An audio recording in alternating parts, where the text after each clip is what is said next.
What's good? It's Woog.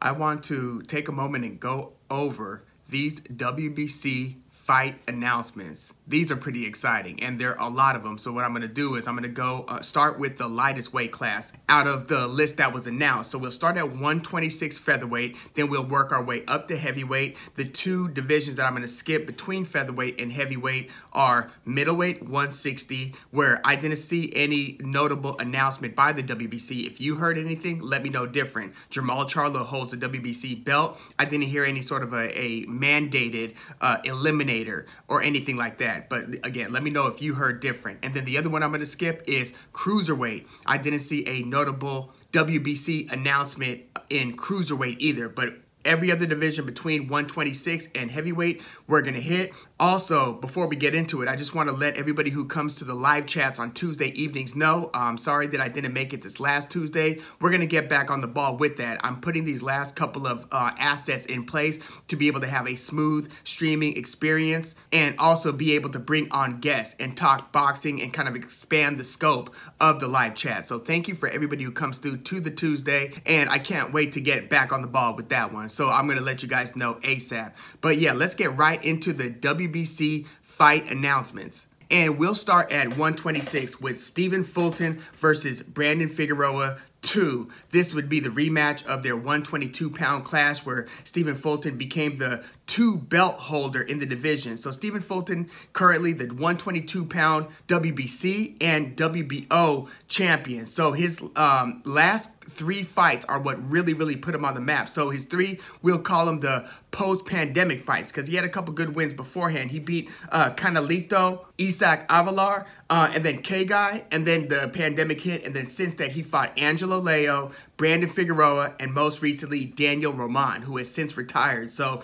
Stephen Fulton is one of the names that's buzzing in boxing. 122-pound multi-belt champion, but now he's going to be fighting at 126 against Brandon Figueroa, and their first fight was one of the fights of the year. Like, this was a kind of flip the coin and, you know, anybody's guess who should have come out on top winning that fight. Some people thought Brandon Figueroa won. Some people thought Stephen Fulton won. Stephen Fulton was awarded the majority decision win. So this one, again, is at 126. Brandon Figueroa, after the fight with Stephen Fulton, he went up to 126 already, had one fight against Carlos Castro, and he knocked him out in the 6th round. So Brandon Figueroa has a featherweight bout under his belt now. And the way that this fight is going to work out is if Ray Vargas, the current WBC 126-pound champion, does in fact fight O'Shaquie Foster, which is another one of the WBC mandated bouts, but at 130. So Ray Vargas, it looks like instead of defending his featherweight belt, he's going to go up to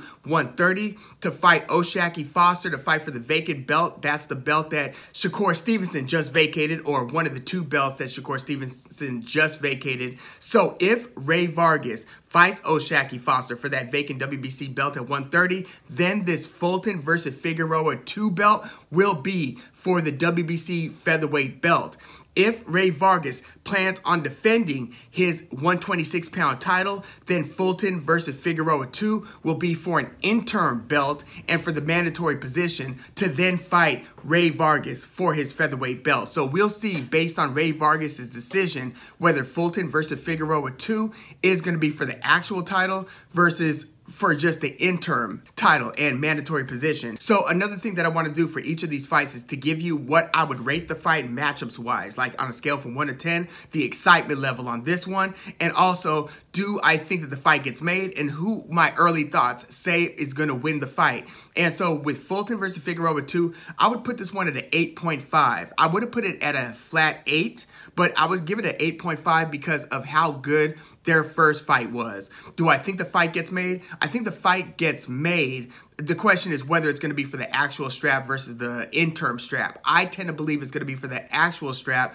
because I think that this Ray Vargas versus O'Shaquie Foster for the 130-pound belt is going to go through, and I don't think Ray Vargas is going to come back to featherweight. I think that Ray Vargas is more interested in becoming a 3-division champion than he is defending that featherweight 126-pound belt. I mean, Ray Vargas was a long-time 122-pound champion. A few title defenses, but he is what I would call an under-the-radar belt holder at 122. It's one of those things where he was defending his belt time after time, but it was still like deep in undercards and stuff. And his, his boxing profile wasn't being elevated too high. Well, when he beat Mark Magsayo at 126 for that WBC featherweight belt, that pretty much got Rey Vargas more notoriety than he had been getting in the past. So now it looks like he is now on a mission to become a third division champion at 130. So with Rey Vargas versus O'Shaquie Foster, I would rate this one a 5. And that's because we don't know too much about O'Shaquie Foster. He had 2 early career losses, and it has been on a pretty good streak lately. He won his last like 8 or 9 fights, but they were, for like the silver WBC belt. He's got a few knockouts in those last few wins, but again, we have to see him elevate his opponent quality. Now, the thing about Vargas versus O'Shaquie Foster, which I would give this matchup a 5, maybe a 6, because there's a little bit of the unknown, and also Rey Vargas, he's always been a tall fighter for the divisions. I mean, he was like a beanstalk at 122. He was 5'10", 5'10 and a half or something like that, but very tall for 122. He was still tall for 126, although now some of the, fighters are going to be closer to your height. So with Rey Vargas versus O'Shaquie Foster, I do think that this fight's going to be made. Again, I think that Rey Vargas wants to become a 3-division champion. My early thought, this one is interesting because O'Shaquie Foster is 5'8", right? But it's like, how much can Rey Vargas's, advantages still work to his advantage as he continues to go up the division? So, he still has some good pop at 126. He outboxed Mark Magsayo at 126, still has a lot of volume, still could fight somewhat going backwards, going forward. So against O'Shaquie Foster, who actually has a reach advantage over Rey Vargas. Rey Vargas's reach is like about 71 inches. O'Shaquie Foster on paper has a 72-inch reach. So I think he's gonna be able to get there and be able to make it a little bit, closer of a fight distance-wise than Rey Vargas is usually accustomed to, even though when Rey Vargas fought Hovhannissian, not Avanesian, the guy that Terrence Crawford's about to fight, but Hovhannissian. This was one of Rey Vargas's tougher fights, and, Hovhannissian was able to keep on collapsing the pocket and, blast Rey Vargas with some, very tough shots. But I'm still gonna err on the side of Rey Vargas beating O'Shaquie Foster via decision. Although if O'Shaquie Foster beats Rey Vargas, that would essentially be his coming out party, and that would take place again at 130. So we'll keep our eye on whether they make this fight and whether Rey Vargas is able to become a 3-division champion. Now let's go to 135, where the WBC mandated Shakur Stevenson versus Isaac Cruz for the interim position and basically mandatory position for that lightweight 135-pound WBC belt, which is currently obviously held by Devin Haney. Now, I don't really think that this fight gets made. As much as I would like to see it, like, I rated this one at 8. I saw a lot of people on Twitter saying, oh, Stevenson's going to beat Isaac Cruz like 10 rounds to 2, or he's going to shut him down, or he's going to make, Tank Davis's performance against Isaac Cruz look ordinary, or any, I've seen a lot of commentary about how much people think that Shakur Stevenson is just going to totally outclass the pitbull Isaac Cruz. I'm thinking, maybe, but like not so fast. Like Isaac Cruz is looking like an absolute buzzsaw at lightweight. And granted, styles make fights. And even in Gervonta Davis's win over Isaac Cruz, Gervonta Davis, to my eyes, had an injured hand. They said that it was injured going into the fight, but it looked like he almost stopped using the hand altogether, for many of the last few rounds. Gervonta Davis did. It was actually remarkable how he was still able to, with one hand, kind of outpoint Isaac Cruz, even though Isaac Cruz was winning some of those middle to late rounds, largely because of the non-use of Gervonta Davis's powerful left hand. But with Shakur Stevenson versus Isaac Cruz, sure, this is boxer versus pressure fighter, and this is a new look for Shakur Stevenson. Shakur Stevenson had to show, Jeremiah Nakathila some respect because of how hard of a puncher Nakathila is with that right hand, and he loves to throw that right hand too. But with Shakur Stevenson versus Isaac Cruz, The reason I don't think it gets made is because Cruz is a PBC fighter. Shakur Stevenson is with Top Rank. So Shakur Stevenson would obviously be the A side. I think PBC does have plans for Cruz. I do think that they value having him in their stable. So I just don't see the business in this one getting made. Even though it would be a great opportunity for Cruz, I'm just not seeing the cross-promotional efforts, especially as it pertains to PBC and another promoter, outside of the situations where it is such a big fight where it merits a two-promotion pay-per-view arrangement, like Deontay Wilder versus Tyson Fury 2, and then Tyson Fury versus Deontay Wilder 3. The business in that one made sense, but I'm just not, I just don't think that there's a high likelihood that they feed Cruz over to Top Rank ESPN to fight the supremely talented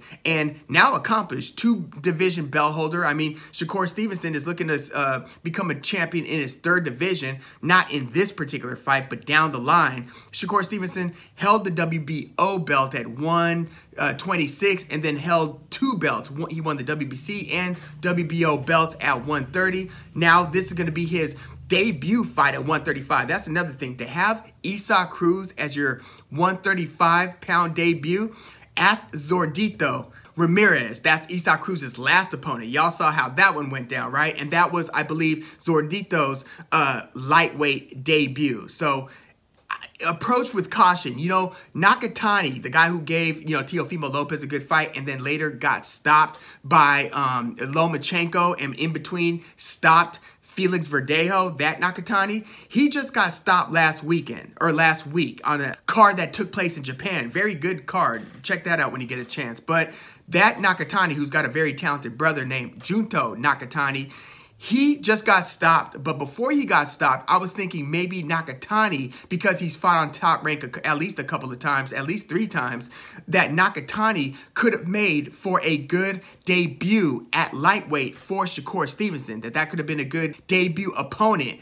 But now that Nakatani's been stopped again, and it looks like, I don't know how much more Nakatani has. He took a beating and got stopped. Got dropped twice less than 2 weeks ago. So Nakatani, in terms of being the next opponent for Shakur Stevenson, is out, in my opinion. But I don't think that Shakur Stevenson versus Cruz is going to happen next for Shakur Stevenson or for Cruz. So who would be a good next opponent for Shakur Stevenson? I mean, with Nakathila having stopped Miguel Burchell, you could say Nakathila, but no. I mean, Shakur Stevenson already beat Nakathila down at 130, so I don't see that as being... We'll see how the Shakur Stevenson thing plays out, but I don't think his next opponent is going to be Pitbull Cruz. As exciting as that would be, we're just not getting that type of business being conducted, unfortunately, in boxing, at least in the current state of boxing. So now let's go to 140, where the WBC mandated Teofimo Lopez versus Sandor Martin. Sandor Martin is the guy who upset Mikey Garcia.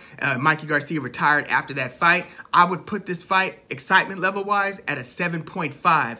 Teofimo Lopez, he's about to fight Jose Pedraza, and Teofimo Lopez doesn't sound excited about fighting Pedraza. Pedraza's coming off of a draw with Richard Comey, somebody who Teofimo Lopez has already knocked out. That's how Lopez secured his first title, the IBF belt, was by knocking out Richard Comey. But Comey fought to a draw with Pedraza. Before the fight against Comey, Pedraza lost a decision to Jose Ramirez. I think that Jose Ramirez, Regis Prograis, Josh Taylor, I think all of those names excite Teofimo Lopez more than Sandor Martin does. Ryan Garcia, too, probably excites Lopez more than Sandor Martin or Jose Pedraza does. But do I think that this fight will get made? Not really, because Sandor Martin is a DAZN fighter for the time being. Teofimo Lopez, a top-ranked fighter. I would put this fight at a 7.5. And again, I don't think that this is going to be the next fight that gets made. Hopefully, if Josh Taylor does beat Catterall in that rematch, and if Teofimo Lopez manages to beat Jose Pedraza, the elusive Jose Pedraza, but, aging and increasingly beatable Jose Pedraza, if Teofimo Lopez and Josh Taylor pass their respective tests, I would love for there to be a showdown between the former undisputed champion at 140, Josh Taylor, who has been stripped of 3 of his 4 belts without losing a fight. He's been stripped of 3 of his 4 belts in pursuit of that rematch in a fight that he won against Jack Catterall, or at least won officially. Of course, that was a very controversial decision. But yeah, I would much rather see Teofimo Lopez challenge Josh Taylor than for him to fight Sandor Martin. I would like to see Sandor Martin fight another good 140 guy, but I don't know about I would just rather see Teofimo Lopez fight other guys. Not that Lopez versus Martin is a bad fight, and not that Sandor Martin can't beat Teofimo Lopez. I'm not saying that. I'm just saying going into the fight, your excitement level, how much do you want to see that matchup? There are just too many other names, especially Josh Taylor, that I would rather see Teofimo Lopez fight after, or if he beats Jose Pedraza, which would only be his 2nd fight at 140. So maybe he wants to continue to warm up to the division and gradually work up the opponent quality there, rather than to jump right in with, again, former undisputed, who's got a win over Regis Prograis and has a win over Jose Ramirez, Josh Taylor. But we'll see how the 140-pound landscape, at least the WBC side of it, plays out. But that's what's going on there. And then at 147, the WBC has mandated Errol Spence Jr. versus Keith Thurman. So we were wondering, after Spence versus Crawford fell apart, and then Crawford versus David Avanesian was made, and just the disappointment in that whole debacle, and then the Twitter spat between the two. And I mean, it's just been a big mess. And the suspicion was that Errol Spence would then eventually pivot to fight Keith Thurman, as Terrence Crawford is taking care of business in December. I mean, if they're giving him $10 million, I don't expect Terrence Crawford to not take that money and take that fight. I hope he then comes back to the table and they try to, work things out with Spence versus Crawford again. But here's the thing. Errol Spence has been increasingly vocal about the difficulty in making 147. So a lot of people thought that maybe we had already seen Spence's last fight at welterweight. Well, we'll see if he makes his fight with Keith Thurman. I put this matchup at an 8. 2 years ago, I would have put it at like a 9 or even a 9.5. But here's the thing. Keith Thurman, since beating Danny Garcia in 2017, this was when Keith Thurman was at the height of his game. He had, at that point, beaten Sean Porter, beaten Danny Garcia. He used to be a knockout artist. That's why his name was One Time, because he was putting people out. And then he was developing his boxing IQ and boxing skills over the years. So by the time he fought the formerly very good and very dangerous Diego Chavez, that was a big matchup going into the fight. Go rewatch that one. Like, our hindsight is like, oh yeah, he was fighting Diego Chavez. But look at what that fight meant at the time. It was a big step up for Keith Thurman when he fought Diego Chavez. But yeah, he had gotten better and better, started beating, like the Luis Calazos, even though he got hurt to the body in that one. He beat Luis Calazo. He beat Leonard Bundu. For a while, he was the only guy to beat Leonard Bundu before Errol Spence then knocked Bundu out. But yeah, Keith Thurman was just getting better and better, ended up beating Sean Porter, beating Danny Garcia, becoming a multi-belt holder at 147, and one of the better pound-for-pound fighters in boxing, really.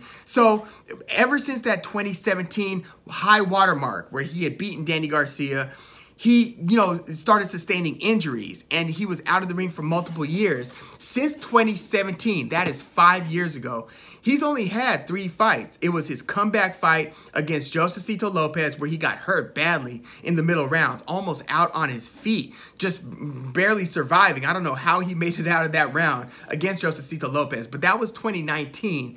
And then he fought Manny Pacquiao in the middle of 2019. That is still Keith Thurman's only loss to date. A split decision loss to Manny Pacquiao. Middle of 2019, and then the pandemic hit, so he was out of the ring 2020, 2021, returns to the ring 2022, has one fight in February against the former 140-pounder Mario Barrios, who was actually a former 135-pounder and former 140-pounder. He's a small welterweight, I would say, even though he's a pretty big dude. Looks like he could eventually be a pretty big welterweight. Mario Barrios, and this ended up being a decision win for Keith Thurman. He looked good, not great, and that was his only 2022 fight. So we're in November now. So that one fight against Mario Barrios, that was his only fight in like the last 3 years, 3+ years. It's almost been another year since even that fight. So I have to downgrade the likelihood that Keith Thurman could really be competitive and have a chance at beating Errol Spence Jr. simply because of the inactivity. I mean, he's not super old yet. He's going to turn like 34, I believe, later this month. But, I mean, with the inactivity and, you know, just, I mean, even performance-wise, he didn't look like he was on top of his game against Mario Barrios. Again, he was good, not great. So I don't think his chances against Errol Spence are very great. But it does kind of feel like unfinished business where if Errol Spence doesn't move to 154, because that's what's to be determined, we'll see if he just vacates his belts and pursues things at 154.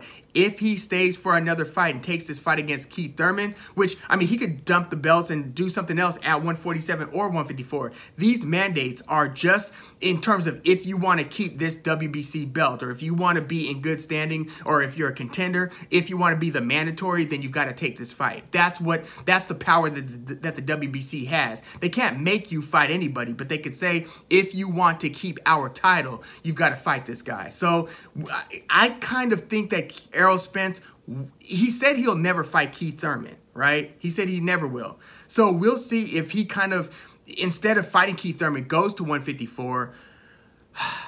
But a part of me still thinks he's going to stick around for at least one more fight at 147. And it would be against Keith Thurman if he wants to keep that WBC belt. And Errol Spence has 3 of the 4 belts in the division. So, yeah, I don't love Keith Thurman's chances against Errol Spence if they do make the fight. But it does kind of feel like that would be the loose end that needs to be tied up outside of Terrence Crawford, obviously. Like, that is the fight that just needs to happen. And it would just be a stain on both of their careers and on the state of boxing during the era if that fight doesn't happen. And, you know, I already have a concern about Terrence Crawford being aged out of that one. But, you know, there is basically the best of the last generation and then the best, arguably, of this generation, Errol Spence, against, you know, the best of last generation, Keith Thurman, in we'll say, the post-Mayweather-Pacquiao era, even though Pacquiao beat Keith Thurman even years after that. But that's an anomaly, right?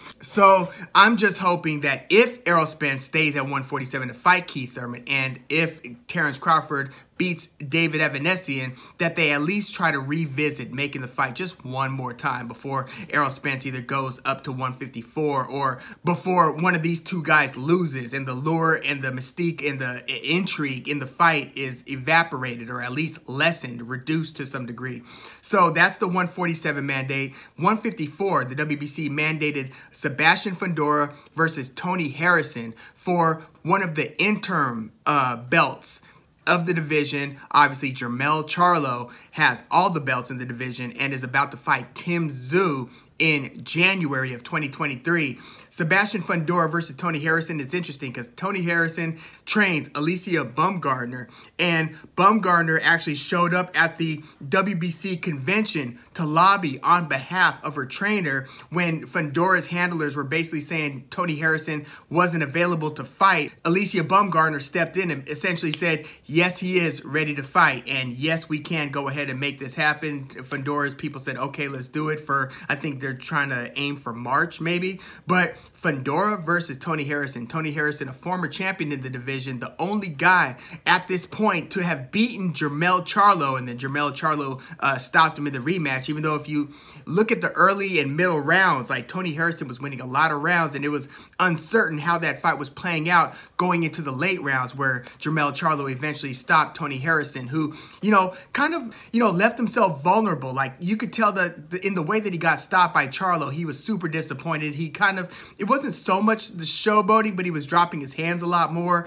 And I don't know. But Tony Harrison is a very good fight. He has since had a very good performance against Sergio Garcia. That, I believe, was on the Fundora versus Erickson Lubin undercard. So yeah, Fundora versus Tony Harrison.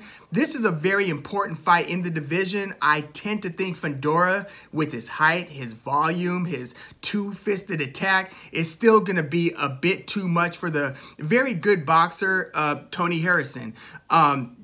Tony Harrison, I think, is going to be competitive. I mean, we'll see what Tony Harrison can do to reduce the punch output from Fundora, because, you know, Erickson Lubin did make a fun competitive fight, and Lubin got the hell beat out of him by the, I mean, he looked disfigured by the end of the fight. That's why they stopped the fight. But Fundora, you got to do something to, if not reduce his punch output, to at least do something where he's getting landed upon as much as he's landing, unless you're trying to just set up the big shot. But I don't know if looking for the home run is necessarily the way to go if you don't have blessed punching power like, say, a Jermell Charlo. So I'm not sure what Tony Harrison's going to do from a sweet science standpoint to, you know, to stop the physical anomaly that is Sebastian Fundora. But I do like that this fight is being made at 154. At 154, PBC holds just about all the cards. Like, you know, there are certain divisions where PBC absolutely shines in. And 147 and 154, even though 147, they still can't make the biggest or the best fight that could be made in boxing. So that's not a good look. But 154, they have the lion's share of the elite talent there. So yeah, Sebastian Fundora versus Tony Harrison would basically lock in a mandatory position for Jermell Charlo's WBC 154-pound title. So I would rate this one at a 7.5 in terms of my intrigue and excitement. And, you know, I might even upgrade that one perhaps to an 8. Do I think the fight gets made? I do. It looks like both sides have basically agreed on the fight. Now the business just has to get worked out. My thoughts on the winner, early thoughts on the winner, my gut tells me that Sebastian Fundora still has enough to handle the good boxer Tony Harrison. Then at 168, again, I told you we were skipping 160 middleweight. Let me know if you've heard anything. I know the WBO said that Jaime Munguia is going to be the mandatory for the winner of Janibek Alim Kanuli versus, and I know I butchered that last name spelling. There is a right way to pronounce it. I'm going to get that down. But Janibek versus Denzel Bentley. Jaime Munguia, ordered by the WBO, is going to be the mandatory for the winner of those two guys. And Munguia has been a mandatory before. He was, I believe, the mandatory to fight Demetrius Andrade. He didn't challenge Andrade. So we'll see if Jaime Munguia will challenge Janibek. I mean, they were supposed to make that fight, I think, in the beginning of this year. That fight didn't get made. So we'll see what's up with Jaime Munguia and what he wants to do. As it stands, it looks like he's about to fight his third straight stay busy fight, his third straight tune-up. I mean, he went from Demetrius Ballard to Jimmy Kelly, and now to the guy's name escapes me, but it's another who? But yeah, Jaime Munguia, it's been a little bit frustrating. I mean, to his credit, he has been staying busy, fighting a few times this year, but we're just waiting for the opponent quality to step up. Hopefully, he takes that fight against Janibek Alim Kanuli, although that would require Top Rank, Janibek's promotional outlet, and ESPN to do business with Oscar De La Hoya. And I don't know if this is going to be an ESPN/DAZN thing. I'm skeptical that the fight even gets made. But that's all I've heard in terms of mandated action at 160. If you've heard any announcement by the WBC, let me know. But let's go to 168, where David Benavidez versus Caleb Plant. This is one of my favorite fights. It's not yet officially on the calendar, but, you know, they both reportedly signed to the fight. I just did like an early thoughts video on that one. But it looks, and they were flirting with the idea of even perhaps doing it in January. It looks like this will instead happen in March, which is all good. First quarter 2023, that's all I'm asking for. So David Benavidez versus Caleb Plant. And, you know, I feel like, first of all, I'd put this at a 9 in terms of my excitement level. But 2 months ago, everybody would have said, yeah, oh, David Benavidez is going to beat Caleb Plant, when Caleb Plant was coming off of his stoppage loss to Canelo, and David Benavidez has just been obliterating all of his opponents after that first Ronald Gavril fight where it was close and David Benavidez got dropped. It was so close that Benavidez and Gavril ran it back. But like since then, Benavidez has been looking like a buzzsaw, stopping Anthony Durrell, destroying David Lemieux in a couple of rounds, stopping Kyron Davis. And Kyron Davis fought to a split draw draw with Anthony Dirrell. So David Benavidez versus Caleb Plant, one of the best fights that I think that could be made, especially at 168. The only fight I would rather see at 168 would be Canelo versus David Benavidez. But again, 2 months ago, I think most people, just about everybody, would have favored David Benavidez. Right now, after Caleb Plant's scintillating performance over Anthony Dirrell, where he was winning just about every moment of the fight and then knocked him out with a left hook, beautiful. Like, he went low with the left hook, then he threw a second left hook up top as, you know, Anthony Dirrell was kind of pulling back, caught him cleanly, dropped him, stopped him. Arguably the best performance of Caleb Plant's career, like given the opponent quality and Caleb Plant's performance. You'd have to look at the title win over Jose Uzcategui as being the other one to put that Dirrell performance up against. But this kind of, you know, changes the perspective and changes, I think, the perception of David Benavidez versus Caleb Plant, where I think, by the way, it's going to probably be Bill Caleb Plant versus David Benavidez. Benavidez just strikes me as the type who, you know, he just wants to get in there with a meaningful opponent. He looks like he's desperate for a big fight. So he looks like he's in a position where he'd be like, you know, you could take the A side. You could walk in last. You could do anything you want. I just want you in the ring. That's the vibe I'm getting. Just a guess. But with Plant versus Benavidez, you know, my early thoughts, I'm still shading Benavidez as Caleb Plant might surprise us in this one. And the question is, how resilient is Benavidez's chin when he's getting hit cleanly? Like, we've seen him fight in a style where he's somehow able to throw like a ton of punches and not take a ton of damage. Like, I feel like David Benavidez's defense is a bit underrated. He pulls back pretty well. He doesn't have great head movement, but he's got enough, and his volume is just getting people to kind of run, hide, and duck for cover rather than to throw punches back. So it's almost like you have to find opportunities to punch with him. And, you know, David Lemieux, to his credit, was trying, but man, he got obliterated in that one. So Caleb Plant is a lot bigger. You know, he's a true 168 guy. He's about 6'1". In fact, if you look at these guys' listed heights with certain, you know, outlets, certain sources, you might find Caleb Plant as tall or even a shade taller than David Benavidez. Most people would have never guessed that. Like, I think that most would have thought that David Benavidez has maybe a 2-inch height advantage over Caleb Plant. We'll see when they're looking face to face, when they're facing off, who is actually the bigger guy. But, you know, David Benavidez is seen to be a huge 168. But Caleb Plant, we'll see what the heights are looking like. But given the sharpness of his punches and his high boxing IQ, and it looks like his right hand is coming alive again, at least it was against Anthony Dirrell. Again, I'm going to have to take a much closer look at Caleb Plant versus David Benavidez. You might still shade Benavidez as the favorite, but boy, like, Caleb Plant is looking like he was showing all of the promise that he was showing when he was, you know, beating Porky Medina and beating Uzcategui for the titles right before that disappointing but impressive 3 title defense run where he beat Mike Lee, Vincent Feigenbutz, and 40-year-old Caleb Truax. The opponent quality was frustrating to watch with Caleb Plant, but he was holding on to basically his Canelo lottery ticket when Canelo stormed the gates at 168. So I didn't think Caleb Plant was going to take too many chances opponents-wise before securing that Canelo bag. But now it looks like he's circling back, and I just hope that this is made official. I do think that it's likely that it gets made. They said that they were that they agreed to it, that they signed to it.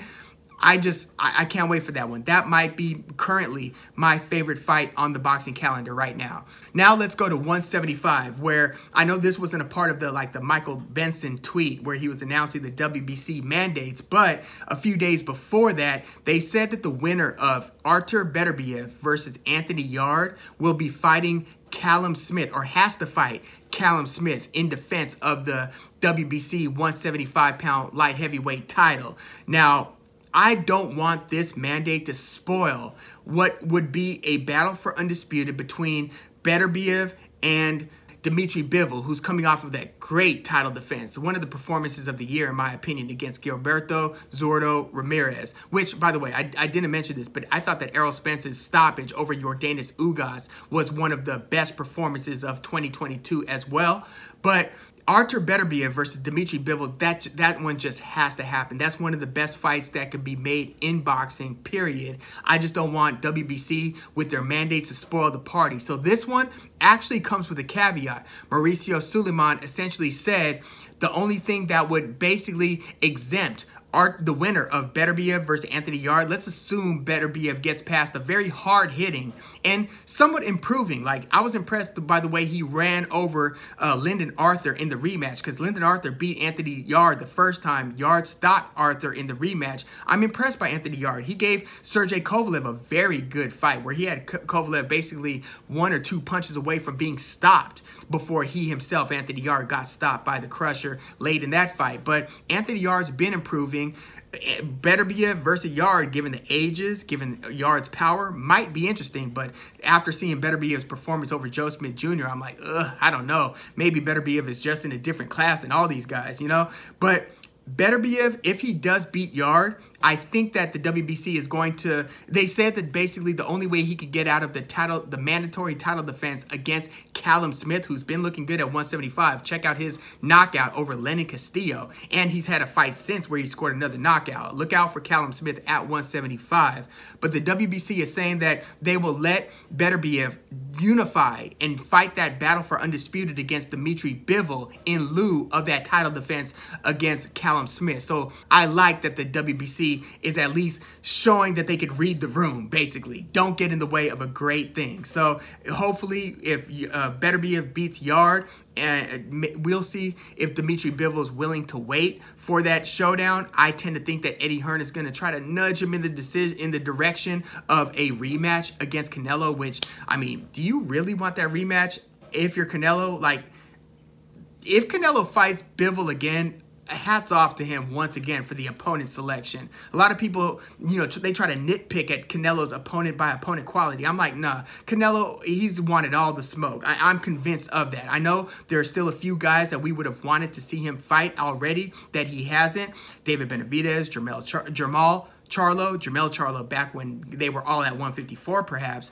But Canelo, he's had a great opponent by opponent schedule. So if he really wants this rematch against Bivol, man, like, God bless him. I think it's going to be an uphill climb, but, you know, I've doubted Canelo before.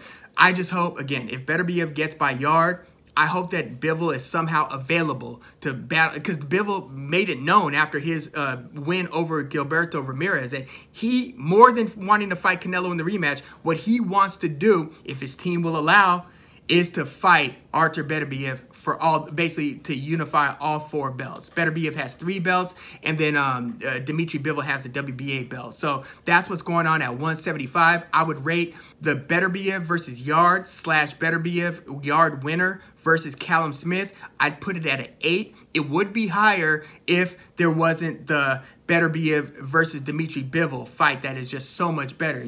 I would put that one at a 9.5, maybe even a 10.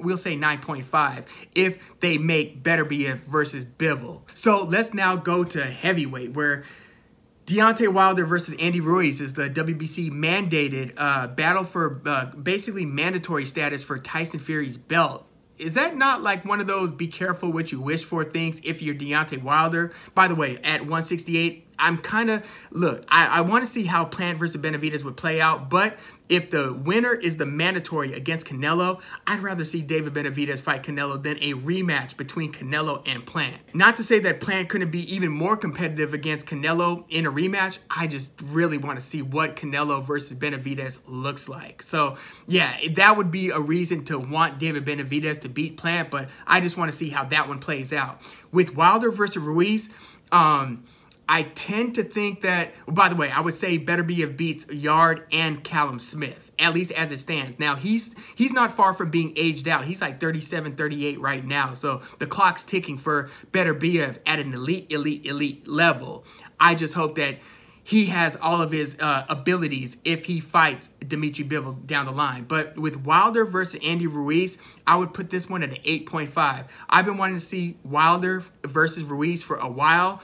Wilder just showed his immense, just otherworldly power once again against Robert Helenius, where he basically knocked him out cold with the first clean right hand that he landed. And you just can't teach that, man. It's so unbelievable. It's like you go into the fight knowing that the guy's got immense power, and you're still blown away by what you're seeing. Some people even thought that it was a phantom punch or a flop or a fix or whatever the hell. Like, that's how unbelievable Deontay Wilder's touch you and you collapse punching power is. But Wilder versus Ruiz, this would be for the mandatory against Tyson Fury. If I'm Deontay Wilder, I try to find another avenue. Like, did they not petition with any of the other sanctioning bodies to perhaps get in line for a fight with Alexander Usyk? Now, I know that they have been somewhat flirting with the idea of Wilder versus Usyk, but I'm just saying, if you're Deontay Wilder, I would rather stay out of the Tyson Fury line. I mean, not to say that Wilder has knocked Tyson Fury down 4 times over 3 fights. He knocked him down 4 times in 2 of those 3 fights specifically. The second fight, nothing went right for Deontay Wilder. But I'm not saying that Deontay Wilder has no chance of beating Tyson Fury. He clearly does. He dropped him again 4 times. But just the beatings that he took in the second and third of those in that trilogy, is that what you want at the age of, what, 36, 37 now? Deontay Wilder is getting up there, right? So Andy Ruiz, if Wilder does beat Andy Ruiz, which that is an interesting matchup. Like, Andy Ruiz's only losses have come via decision against Anthony Joshua, and then via close decision back in the day against Joseph Parker for a vacant heavyweight belt. That's how Parker became champion, beating Andy Ruiz for a vacant belt and then defending it successfully a few times. But Wilder versus Ruiz, we've known that they were both on PBC for some time, and this has just been one of those interesting matches where I wonder how that one will play out. I wonder if Andy Ruiz could get inside and let his fast combinations go against Deontay Wilder. I wonder what happens if Wilder just catches Ruiz with a straight right hand. I wonder if Deontay Wilder, being more of a one-fisted fighter than Anthony Joshua being more of a, two-fisted fighter, if that will, work against Deontay Wilder, where Andy Ruiz is able to kind of box patiently, anticipate, Deontay Wilder throwing the right hand, and as soon as he lets the right hand go, then jump in and to wreak havoc on Deontay Wilder, throwing the fast, short little hooks in the inside. I wonder how that one will play out. If I had to guess now, I would say Wilder by knockout. I mean, damn, is that a bad pick? But yeah, I hope that this fight gets made. I hope it gets scheduled sometime in the first quarter of 2023. I don't want them to extend this, like make it a June fight or anything like that. But I would put this one at an 8.5.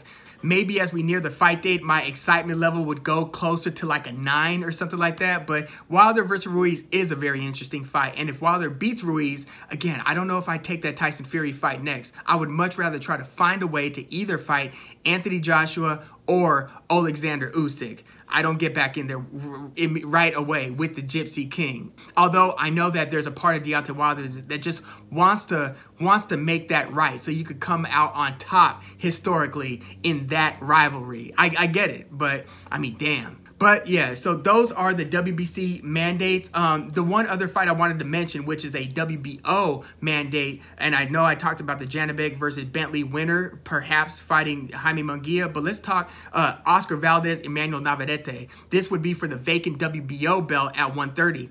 You know how Ray Vargas versus O'Shaquie Foster would be fighting for one of the 2 belts that Shakur Stevenson vacated at 130? Well, Valdez versus Navarrete would be for the other belt that Shakur Stevenson vacated at 130. And my early thoughts are Emmanuel Navarrete, I would say, outside of, Gary Russell Jr., who's kind of been on a decline in recent months. He's got the injury. He lost that fight against Magsayo after sustaining the injury, or after, visibly being injured in the ring with a long-standing injury. Gary Russell Jr., I looked at as being maybe the most talented fighter at featherweight. I know that there have been other very good fighters at featherweight. We've had, the Frampton and Leo Santa Cruz era. We had, Josh Warrington. Now Mauricio Lara is looking like a monster. Ray Vargas passed through, won a belt there. So Ray Vargas would have been one of the best, featherweights if he stuck around there as well. But Navarrete, in the last, I would say, like 2 to 3 years, has been, in my opinion, the best at featherweight. So now he had that fight with Eduardo Baez where Baez was putting it on him. It was looking kind of scary for Navarrete until Navarrete hit Baez with a beautiful body shot that ended the fight, right? So that was another successful title defense for Navarrete. Now, Oscar Valdez has now been at 130 for some time. Yes, he just lost that decision to Shakur Stevenson. Yes, he didn't look great against Robson Conceição. A lot of people thought that Conceição might have won that fight. It was definitely close and uncertain going into the scorecards. But again, Valdez has been at 130 for a while. Navarrete isn't a sweet scientist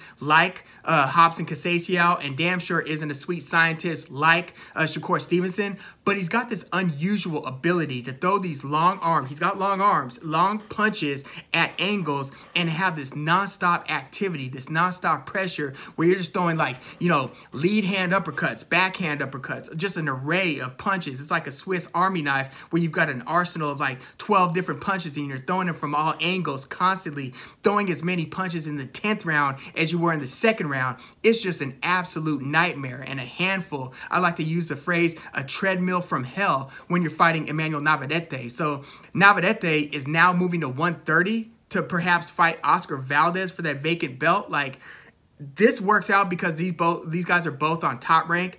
130 is one of the divisions where Top Rank shines. But Oscar Valdez is one hell of an assignment for your debut at 130. So as good as Navarrete is, and as many questions as people might have about Oscar Valdez's like ceiling, like what's the best of Valdez? I mean, he is now a 2-division champion. He was a belt holder at 126 and at 130. But as your first opponent in the division, my early thoughts would be maybe Oscar Valdez over Navarrete. Navarrete gets hit a lot. We'll see how he can handle a 130 punch, let alone a 130 punch coming from Oscar Valdez, right? I know that the volume might be a problem for Valdez, but the more volume you throw, the more opportunities you're giving Oscar Valdez as you come in. Now, Valdez versus Scott Quigg, that was a difficult fight for Oscar Valdez, and Scott Quigg kept coming forward, just made it an absolute war, and it was a close competitive fight. Valdez got his jaw broken in that fight, so maybe pressure, you know, can eventually bust Valdez. Now, he passed that test barely against Scott Quigg. Navarrete is a whole other can of worms in terms of how he applies the pressure. But I think I might at 130, being that Navarrete hasn't competed at 130 yet, I might shade towards Oscar Valdez in terms of my early thoughts. But yeah, those are the fights that have recently been announced. It's a ton of activity, a ton of, well, if this happens, then this happens. So, you know, some of these come with some caveat, and there are certain fighters who have to make decisions. Errol Spence has to make a decision. Do I go to 154 or do I defend against Keith Thurman? Ray Vargas, do I continue to, you know, do I defend my belt at 126 or do I, you know, pursue 130? But yeah, let me know what you thought about these announcements. Which fights are you the most excited about out of all of these announcements? Give me your top 3. And which fights do you think, I'll ask you, which fights do you think are not going to be made? I think that the majority of these fights will be made, but a few won't. Let me know what you think in the comments. And please, like the video, subscribe to the channel if you are into the fight talk. I'm Woog. Thanks for tuning in.